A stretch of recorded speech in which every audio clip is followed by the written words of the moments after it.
She is not safe around family, my mother said into the microphone, and 36 people at my cousin Brianna's baby shower went quiet. By the end of that week, my parents had called the police and said I assaulted them in their driveway. And while I was trying to keep my job and clear my name, my father pulled $18,460 out of the account my grandmother had started for me.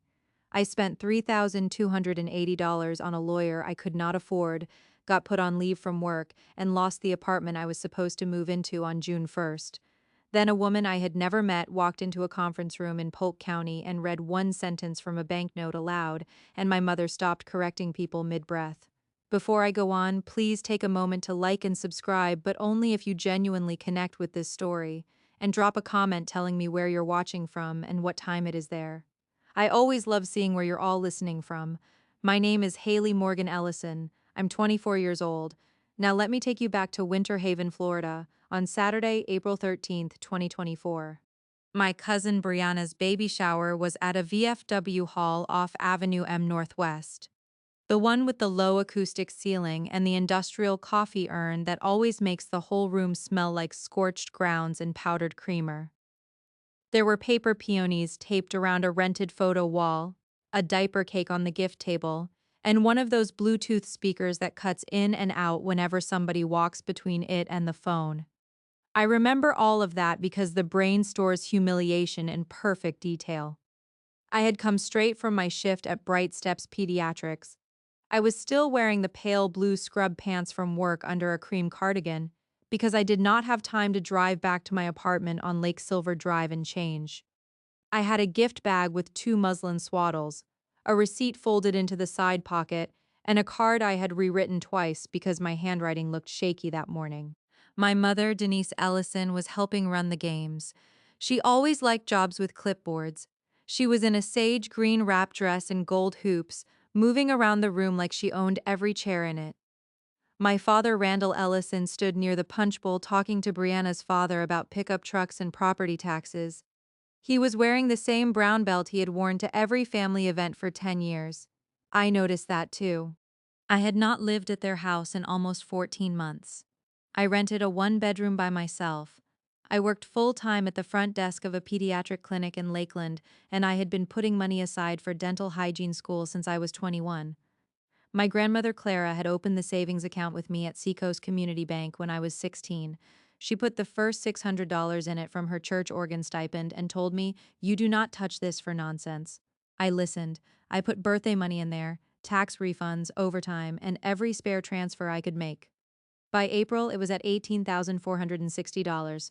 My parents knew that amount because my mother had asked in February, pretending she was proud of me.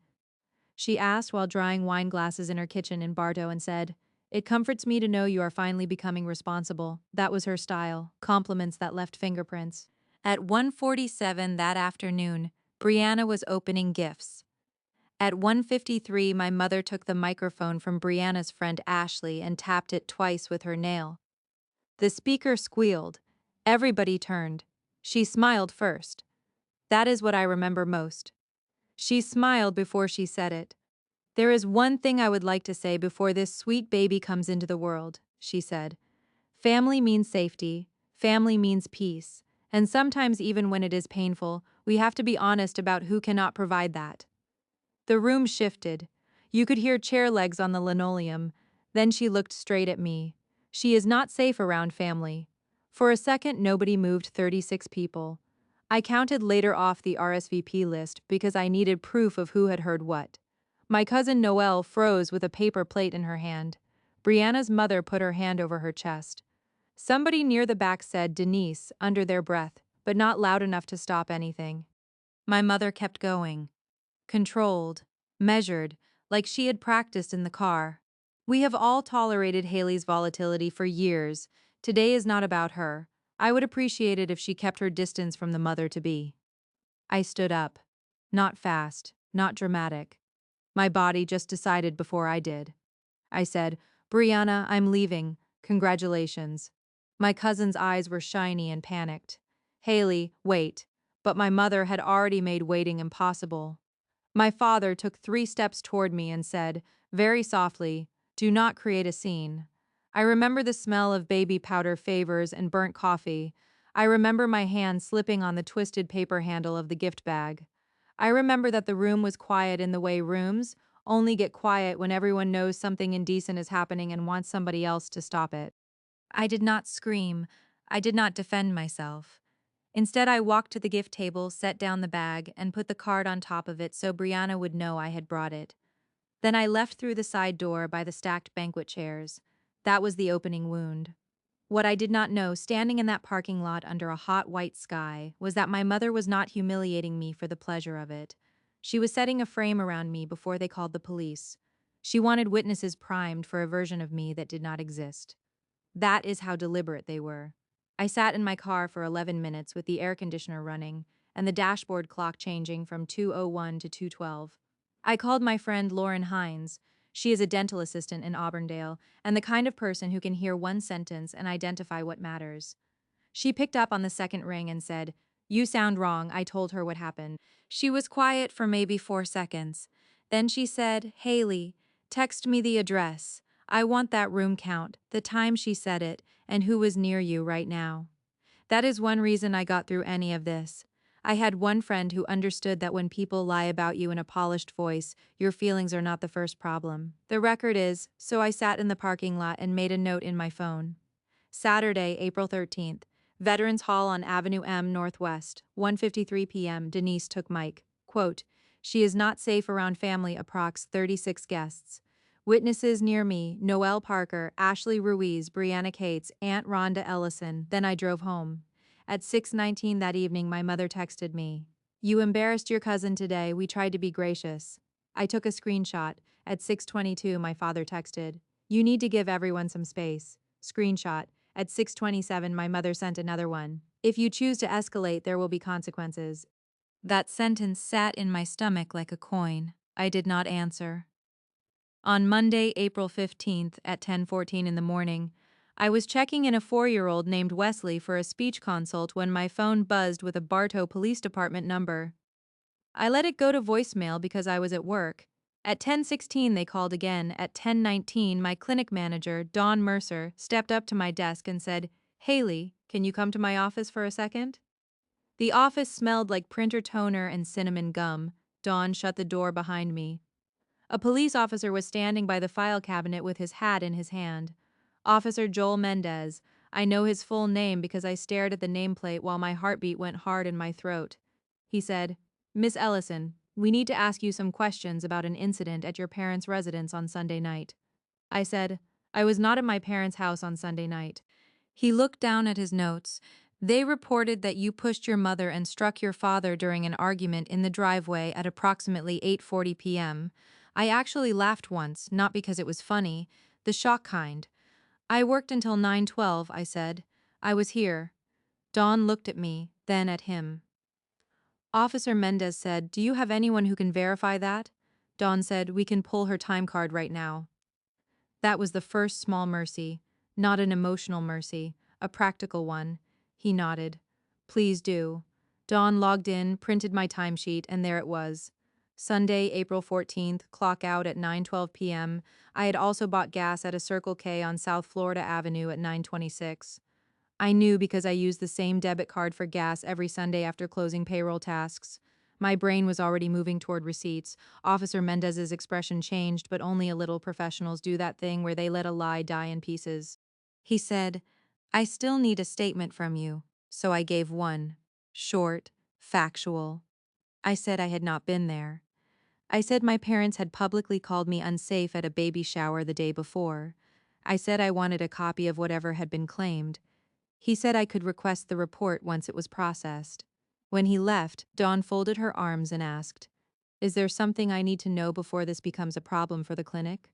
I said no, but I think my parents are about to make one. She did not apologize for asking. I did not expect her to. I worked front desk in pediatrics. We handled insurance claims, patient records, intake forms, and angry grandparents every day. Clinics do not survive by being sentimental. At 12:31, Dawn emailed HR and copied me. Administrative leave pending clarification of off-site allegation involving staff member. That was the phrase. Plain language is cleaner. They put me on leave because my parents said I hit them. I drove to Bartow PD after work anyway and requested the report. The records clerk, a woman named Sheila Kay with silver nail polish and half-moon glasses, told me it would be ready in 3 to 5 business days. I wrote her name down in my notes app and the exact time, 1:12 p.m. Sheila Kay, records window 2. If you have ever had that moment where you know everything is about to change and everybody around you is still talking in normal voices, you know how strange the body feels. Not the panic kind, the narrowing kind. I was not thinking about justice yet. I was thinking about sequence. What happened first? Who said what? Which door? Which timestamp? Stay with me, because the next thing they did was the part that cost me real money. On Wednesday, April 17th, at 8:05 in the morning, I opened my banking app in the parking lot of my apartment complex because my rent autopay had not gone through and I wanted to know why. The lot smelled like wet mulch because the sprinklers had just run. A woman in a red Nissan Rogue was buckling a toddler into a car seat, 2 spaces down. Normal life was happening around me. My available balance in the savings account was $40. I refreshed the screen twice because I thought the app had glitched. It had not. There were 3 withdrawals: $6,000 on Monday, April 15th, at the Seacoast branch on East Main Street in Bartow, $7,460 on Tuesday, April 16th, $5,000 on Wednesday morning, pending. $18,460, gone in 3 moves over 9 days from the baby shower. I sat there so still my hands went cold. The account had been opened as a youth account with my grandmother and later converted. My father had remained listed in an old secondary access category because of how the bank handled conversions from custodial to standard accounts at that branch years earlier. I knew that I also knew he had never touched it, never deposited into it after I turned 18, and had never once referred to it as his. He called it your school money every single time. I drove straight to the branch, not fast. Exactly the speed limit. I have noticed that when people talk about betrayal, they skip the driving. They skip the stoplights and the windshield wipers and the body trying to stay orderly while everything inside it comes apart. But I remember that drive perfectly. Cypress Gardens traffic, the left turn lane by the old citrus mural, the smell of my own coffee gone sour in the cup holder. The branch manager was a woman named Marianne Sloan. Navy blouse, pearl studs, voice so calm it could have cut paper. I said, my father withdrew money from my savings account and I need the withdrawal slips and account access history. She looked at the screen for a long time. Then she asked, did your father tell the teller there was a family safety issue? That was the first time I realized these two things were linked. I said, what exactly did he say? She folded her hands. He said there had been a violent incident and that he needed to protect family assets from impulsive removal. Family assets. As if my grandmother's $600 and my years of overtime were some shared pool he was nobly preserving. I said it was my account. Marianne nodded once. I can print the transaction receipts and account authority history for you. I cannot discuss internal employee notes beyond what appears on the customer record. Print everything that appears, she did. I still have those pages in a folder. The first withdrawal slip had my father's signature. The second had his initials and a note by teller 3. Customer stated daughter under investigation for assault, requesting temporary hold discussion. The third was a cashier's check made payable to Randall Ellison, $5,000. A paper trail has a smell, toner, and heat. I asked Marianne if the account should have allowed this at all. She said carefully. The old conversion left broader in-branch authority than most people realize. I asked if my father had ever used it before. Not on this account. That sentence mattered because it made motive visible. He did not suddenly become interested in an old account after 8 years for no reason. He moved when the report went in. I called my mother from the parking lot. She answered on the third ring. Where is my money? A pause. Then the practiced voice. You are very emotional right now. Where is it? It is being protected until this situation stabilizes. It was never yours. It became a family concern when you became violent. I said I was at work. She said, that is not what your father experienced. Experienced, not happened, experienced. I did not yell. I did not beg. Instead, I said, do not contact my employer again. Then I hung up and saved the call log. That afternoon, I called a lawyer, not because I wanted to be dramatic, because by then I had a police report hanging over me, a job on hold, and $18,460 missing. My lawyer was a criminal defense attorney named Priya Desai out of Lakeland. Her office was above a title company that smelled like old carpet glue and lemon cleaner. Her consultation fee was $200. Her retainer was $3,000. I paid $3,280 by the end of that week because there were copies and record requests and one emergency meeting added to the invoice. I put it on 2 cards and my checking account and then ate eggs and rice for 12 days. Priya was the first person in a professional setting who looked at the timeline and said, "This is coordinated." I could have cried from relief, but I did not. I just passed her my folder. She spread everything across her desk: baby shower notes, screenshots, time card, gas receipt, withdrawal slips, my mother's texts. She made a stack for chronology and a stack for proof. Then she said, "You need body cam footage from the officer's first contact at the house, CAD logs for the call, and your work security footage if your clinic has it. Also, if anyone at that shower will give you a written statement, get it now before your mother gets to them." I said, "Nobody in my family will cross her." Priya said, "Then look for the one who already wants to." That line stayed with me. I started with my cousin Noelle. She is 31, divorced, practical, and tired in a way I recognized because I had felt it around my mother too. We met Thursday night at a Panera on US 98. The place smelled like bread and bleach and somebody's vanilla lotion. I asked, "Will you tell me exactly what you heard at the shower?" She stirred her iced tea without drinking it. "Haley, if I get involved, she will make this into a campaign." "It already is." Noelle looked out the window for a long time. Then she said she told Aunt Rhonda in the bathroom before gifts that she needed to set the tone because you were becoming unstable. I heard her. I did not say anything. There is always one person who knew something and stayed silent. In my family, silence was considered maturity. It was not. It was maintenance. I said, "Will you write that down?" She closed her eyes for a second. Then she nodded.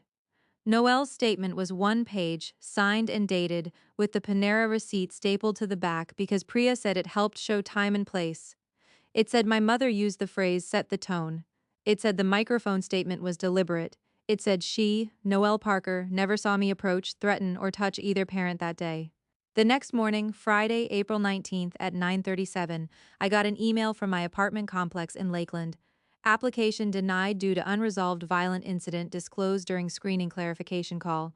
I had not disclosed anything, somebody had called them. I called the leasing office. The assistant manager, Trevor Kane, confirmed that a woman identifying herself as my mother had phoned after seeing my name on the emergency contact line and said there was an active family assault matter. Trevor would not send me the recording because Florida's policies around internal calls are inconsistent, and management wanted no part of my life. But he did send a follow-up email confirming the date and time of the call and the language used because I asked plainly, and he was decent enough to understand what this was. Now my losses were countable. One apartment, one paycheck suspended, $3,280 to a lawyer, $18,460 gone. If you have ever been in the phase where the truth exists, but it has not reached the right room yet, you know how exhausting that is. People tell you to stay calm like calm is the same thing as unhurt. It is not. I was hurt. I was just organized. And what came next was the first crack in their timeline. Before I go on, please take a moment to like and subscribe if you're connecting with this story. It genuinely helps the channel, and I want more women to hear stories where documentation beats volume every time. By Monday, April 22nd, the police report was ready. I picked it up from Sheila Kay at 1:08 in the afternoon and read it in my car with the windows up because I did not want anybody watching my face. My mother said I arrived at the house at 8:35 p.m. on Sunday, screaming about money. My father said he stepped between us and I struck him in the chest with both hands, then shoved my mother into the side mirror of his Ford F-150. They said a neighbor, Linda Barrett, heard the disturbance. There are moments when a lie is so specific it almost admires itself. I turned the page and saw something that made me sit up straight. Officer Mendez had written that there were no visible injuries at time of contact. He had also noted that the reporting parties were uncertain on exact sequence of physical interaction and that both revised timing after initial statement. I read that line 3 times. Revised timing after initial statement. I called Priya from the parking lot. She said, good. Request body cam and dispatch audio today. So I did. I paid for copies. I filled out forms. I learned the window times and the names of 2 records technicians. I made a binder at Staples that night and put colored tabs on everything because I needed my hands to be busy while my brain stopped feeling like static. Blue for police, green for bank, yellow for work, pink for witness statements, white for housing. I had been keeping that folder for 11 days. Now let me take you back to Sunday, April 28th, at 6:42 in the evening, in the parking lot of Grace River Church on Van Fleet Drive. My parents had a church, not in the spiritual sense, in the social sense. Grace River was where my mother ran the Women with Purpose budgeting class, and my father served on the facilities rotation and wore a lanyard like a municipal badge. They counted on that room. People like my parents always do. Institutions are not just places to them, they are amplifiers. I had not gone there in over a year, but Noelle texted me that afternoon and said, Mom is telling people you are under investigation and that the money was moved for your own good. So I went. Not into service, to the parking lot. The church lot smelled like asphalt still holding heat and somebody's fried chicken in a foil pan. Families were streaming and carrying babies in Bible totes and iced coffees. My mother was near the side entrance with 2 women from her class, Cheryl Bishop and Tammy Rowe. I walked up and said, Do not discuss me with employers, landlords, or church members again. My mother smiled at Cheryl before looking at me. That detail matters. She always checked for an audience. She said, You are making this worse for yourself, I said. You lied to police. My father stepped beside her. Lower your voice.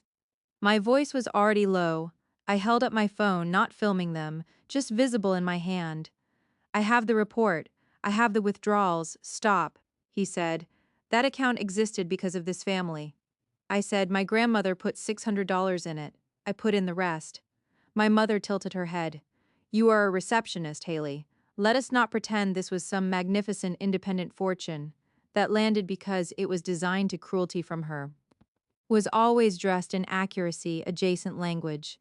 Yes, I worked front desk. Yes, $18,460 is not a mansion, but it was mine. And she knew exactly what it represented. School, exit, mobility, I said. Do not contact me except through my lawyer. Then I left. At 7:29, while I was driving home on US 98, I got a call from a number I did not know. It was Linda Barrett, the neighbor from the police report. She said, I got your number from Noelle. I need to tell you something because I do not like my name being put in things. Linda was 62, lived 2 houses down from my parents on Cypress Street, and had one of those voices that sound irritated even when they are helping you. I loved her instantly, she said. I did hear voices Sunday night, but it was your mother and father, not you. I was bringing in my trash can around 8:40 and heard your mother say, if she wants to act unstable, we can document unstable. Then the police came later. I never told them I saw you because I did not. I pulled into a Publix parking lot and put the car in park. Will you write that down? She said. I will do better. My son has a Ring camera pointed across the street. It catches part of their driveway. My whole body went quiet. The footage was grainy and black and white, but it was enough. Timestamped Sunday, April 14th, 8:32 to 9:02 p.m. My parents' driveway. My father's truck, my mother in the driveway and a light cardigan. My father pacing, no me, not once. At 8:41, my mother throws one hand out in that dramatic little arc she uses when she wants to be perceived as burdened. At 8:56, Officer Mendez's cruiser pulls up. No female figure arrived, no fight, no daughter. Linda gave Priya a written statement and a copy of the clip on a flash drive at her kitchen table while a Yankee Candle burned something called clean cotton that smelled like detergent and fake rain. Priya watched the footage twice and said, This is the kind of evidence that makes people start speaking carefully. That Tuesday, April 30th, the clinic called me in for a review meeting. Dawn from HR, Dr. Russell King, and me. My palms smelled like the paper folder I had carried all morning. I put the time card on the table, then the gas receipt, then Linda's statement, then the still image from the Ring footage with the timestamp visible, then the first page of the police report noting no visible injuries. Dawn read in silence. Dr. King took off his glasses and set them on the table. Finally, he said, We will be ending your leave effective tomorrow. I nodded once. Then Dawn said, "For our records, did your mother contact the clinic directly?" "Yes," she asked. "Do you have proof?" I handed her the screenshot of my mother's call log from the clinic number on April 18th and the voicemail transcript from a blocked number left with reception saying there were serious concerns about Haley's conduct around vulnerable people. Dawn's mouth tightened. "We will note outside harassment." That was not justice, but it was a restoration, a paycheck restored. My name not permanently marked inside a medical office. Sometimes winning starts with just getting your Tuesday back. The criminal side moved slower. Priya set a meeting with the Assistant State Attorney's Office for Monday, May 6th. Not a trial, not a showdown, just one more room where facts had to arrive in the right order. I wore a navy blouse because my mother had always accused me of looking sloppy under pressure, and I was done giving her adjectives. Priya sat beside me with the binder. Across from us were a young prosecutor named Emily Warren and Officer Mendez. The room smelled like copier heat and stale air conditioning. Somebody in the hall was wheeling a cart and one wheel squeaked every 8 seconds. Priya walked them through it in a voice so even it made me trust breathing again. Time card, gas receipt, ring footage, neighbor statement, baby shower witness statement, withdrawal slips. Then she asked Officer Mendez, "Can you explain your note that both reporting parties revised timing after initial statement?" He looked at his notes and said, "When I first arrived, Mrs. Ellison stated the incident occurred around 7:45. Later, after discussion with Mr. Ellison, both placed it closer to 8:40. Emily Warren looked up. "Why was the time changed?" Officer Mendez said, "Mrs. Ellison stated she was confused." Priya asked, "Did either reporting party ask about Ms. Ellison's work hours?" There was a pause. Then he said, "Mrs. Ellison asked whether time cards are exact or manually adjusted." The room went very still. That was the sentence from a person outside the family. Calm, unadorned, said by someone who did not know what it meant to me until he said it. A professional remark, not a dramatic one, but it cracked the whole thing open because innocent people reporting a real assault do not ask if the accused person's work records can be edited. Emily Warren closed the report and said, "I think we've seen enough for now. My mother was not in that room. My father was not in that room. And still I knew exactly what had just happened. The story they built had stopped being viable." 2 days later, on Wednesday, May 8th, Priya called me at 12:17 while I was eating a granola bar in my car. "The state is declining to move forward," she said. "No charges." I leaned my head back against the seat and looked at the car ceiling fabric like it had personally done me a favor. No charges. It was not celebration. Not the confetti kind. The body does not unclench all at once just because one institution stops harming you. But I could breathe without counting. Then Priya said, "Now we deal with the money." The bank piece turned out to be uglier in a quieter way. Seacoast Community Bank opened an internal review after Priya sent a letter with the report, the decline charge memo, and the ring footage stills. Again, I did not march in and make speeches. I sent documents to people whose jobs required them to notice patterns. That is the whole trick with this kind of revenge. You do not overpower liars, you outlast their confidence.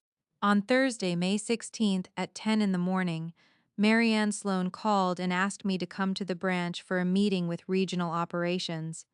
There were 4 of us in a glass office at the back: me, Priya, Marianne, and a regional loss prevention officer named Felicia Dunn who wore a gray blazer and had the kind of neutral face that makes guilty people overshare. Felicia set 3 copies of the account notes on the table. She said, "Mr. Ellison made statements to branch staff on April 15th that his daughter was under active investigation for assault and likely to drain shared family funds. He requested immediate restriction discussion and same-day withdrawal access. Subsequent review shows the funds were not family earnings and his representation of account purpose was misleading." Misleading. Banks have their own language for theft with manners. Then she read the sentence. "That ended my parents' leverage over that money.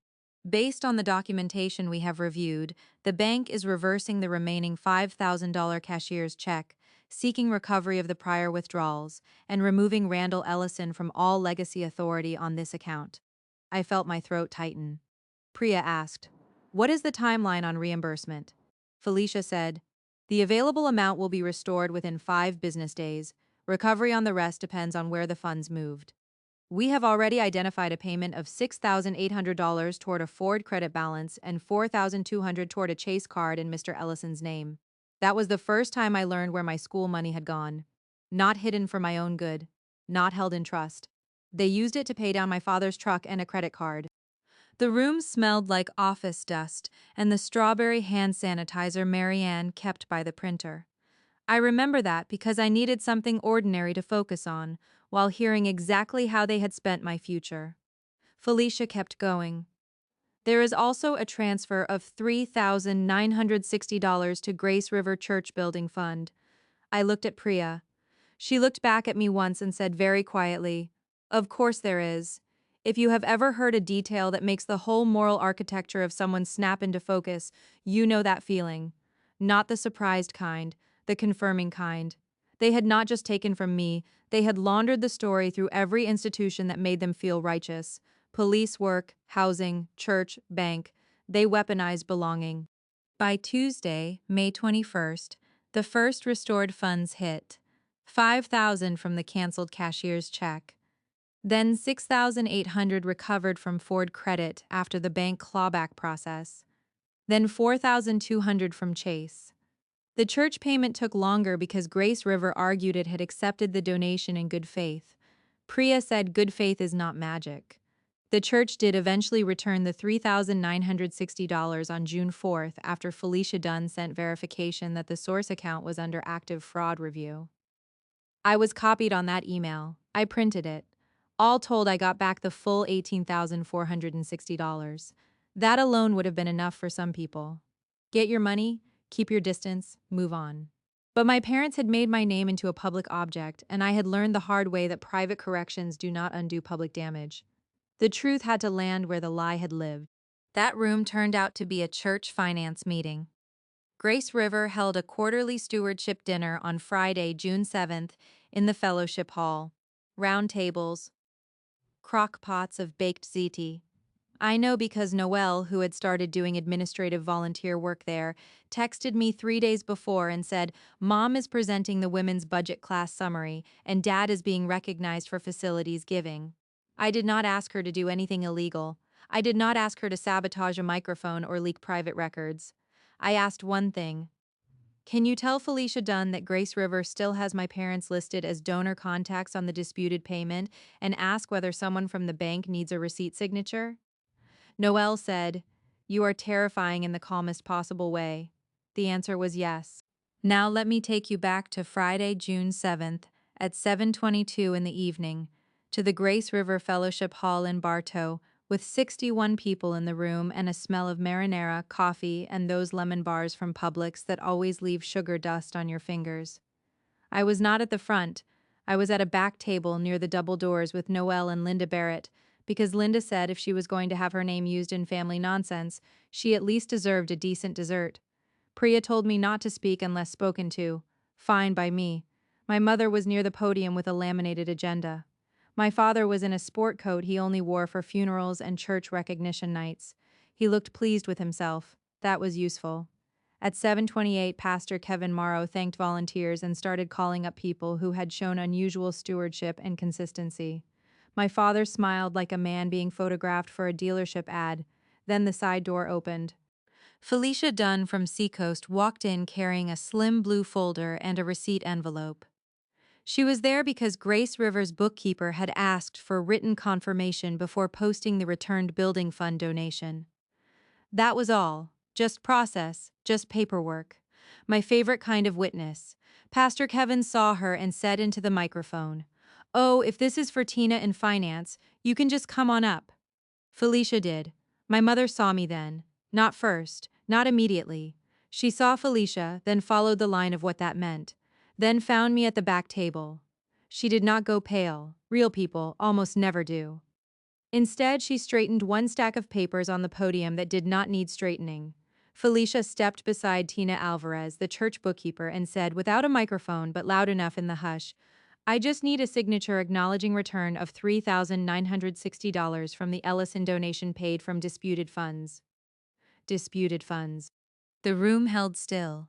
Tina, who did not know she was detonating a family myth, asked, Is this the same payment linked to the recovery case? Felicia flipped one page and said yes. The funds came from an account withdrawn under false statements tied to a police matter that was later dropped. There are silences that buzz. This one did. 61 people. Fellowship hall chairs, air conditioner hum. A fork hitting a plate somewhere near table 4. My father said, "There has been a misunderstanding." Only that, one broken sentence. Exactly the size of a man whose certainty has just met paperwork. Then Tina Alvarez did the thing that really ended it. She looked from Felicia to my parents and said, in her practical bookkeeper voice, "I also need the donor record corrected, because Mrs. Ellison called twice insisting this was sacrificial giving from family reserves and should stay under their names." Nobody had asked her to say that, she just needed clean books. My mother's mouth opened, closed. Then she said, "That is not the language I used." Tina shrugged lightly. "I wrote it down while you were speaking. I still think about that woman. The room did not explode. That is television. Real rooms do something worse to liars. They reclassify them in real time. People shifted in their chairs. Cheryl Bishop looked at my mother and then away. Pastor Kevin lowered the microphone from his mouth without saying anything. My cousin Brianna covered her own mouth with her hand. Noelle beside me whispered, "Wow," Linda Barrett said, with immense satisfaction. "Told you. I did not stand up and make a speech. I did not need to. Third-party truth is cleaner than wounded truth. It carries no visible hunger." Pastor Kevin finally said, "Perhaps we should pause recognitions for tonight." That was church language for public embarrassment. It was enough for me, but consequences got even more specific after that. The next Tuesday, June 11th, Grace River removed my mother from the women's budgeting ministry and from the volunteer finance rotation. Pastor Kevin sent a church-wide volunteer update naming integrity concerns involving donor communication and disputed funds as the reason for several role changes. He did not use her name in the email body, but everyone knew who had been pulled. Her little classes stopped. Her lanyard access was deactivated. She lost the platform she valued most. My father's consequence came from work. He had been a maintenance supervisor with Polk County Transit for 9 years. Steady paycheck, county benefits. Pride wrapped around a badge clip. Someone from church forwarded the stewardship dinner issue to someone else. And because my father had used the phrase "violent daughter under investigation" at the bank while also applying for a payroll hardship adjustment that same month, his employer started asking questions about dishonesty on financial affidavits. On Thursday, July 18th, he was fired for falsifying information on county employment paperwork related to personal financial hardship and failing to disclose funds obtained through disputed means. That is the official language. In regular words, he lost his county job because he lied on documents while spending money he had no right to take. I know this because he left me a voicemail at 6:41 that evening. Not an apology, nothing so useful. Just this: "You have made things very difficult." I saved it to the folder. If you have ever waited months for proof while people called you emotional, unstable, or dramatic, I want to say this clearly. The win is not always loud. Sometimes it is a woman from regional bank loss prevention reading one sentence in a fellowship hall while your mother's allies look down at their lemon bars. Sometimes it is a county HR letter you were never meant to see but hear about from the cousin who finally stopped protecting the wrong people. Sometimes the revenge is not what you say. It is what the records say when they arrive before you do. By August, I signed a lease on a different apartment in Lakeland, this one on East County Road 540. With a smaller kitchen and worse natural light but a clean screening report and no emergency contact tied to my parents. I moved in on a Saturday with Lauren and 2 borrowed dollies. The place smelled like fresh paint and hot cardboard. We ate takeout on the floor because I refused to let another month pass with my life still waiting on their damage. I kept working at Bright Steps. I reapplied to the dental hygiene program in September with my savings restored, minus the lawyer fees. Priya helped me submit documentation to the State Victim Reimbursement Fund for some of the legal costs tied to the false report. And by November, I got back $1,100.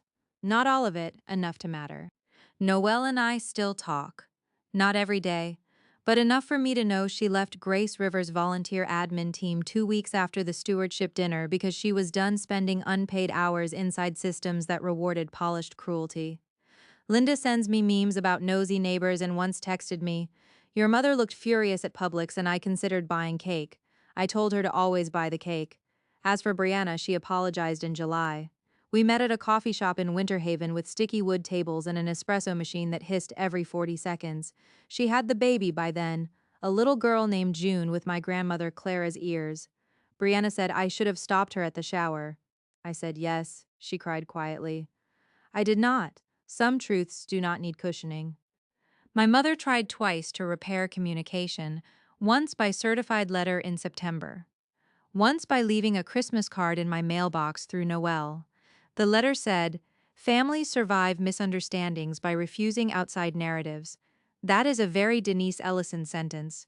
It makes lies sound almost spiritual. I did not answer. My father sent one text on New Year's Day. "You proved your point." I read it at 10:16 in the morning while standing in my kitchen in socks, making coffee. Gray winter light, refrigerator hum. A life that belonged to me again. I did not answer that either. People always want the forgiveness ending because they think it means the pain was transformed into something noble. Sometimes it was not. Sometimes it was transformed into a binder, a quieter nervous system, and a list of people who will never get access to you again. I won. That part is true. My parents lost money, status, church roles, and in my father's case, his job. They had to return all $18,460. The assault story collapsed. The charge never went anywhere. My name at work recovered. Their names in town did not. That is the concrete price. But winning did not make them become safe people. It did not give me back the baby shower where my mother decided my public humiliation would be useful. It did not erase the way my body still checks every unknown number before I answer. It did not change that for 11 days I lived inside a version of myself they created and tried to hand to strangers. There are some damages that do not leave invoices. My grandmother Clara used to say truth does not hurry, but it does keep records. I did not understand that when I was 16, opening a savings account with $600 and a signature that still looked like a child's. I understand it now. I kept the screenshots, I kept the slips, I kept the timestamps, I kept the voicemail where my father said I had made things difficult. No, they made things difficult. I just made sure the right people saw it.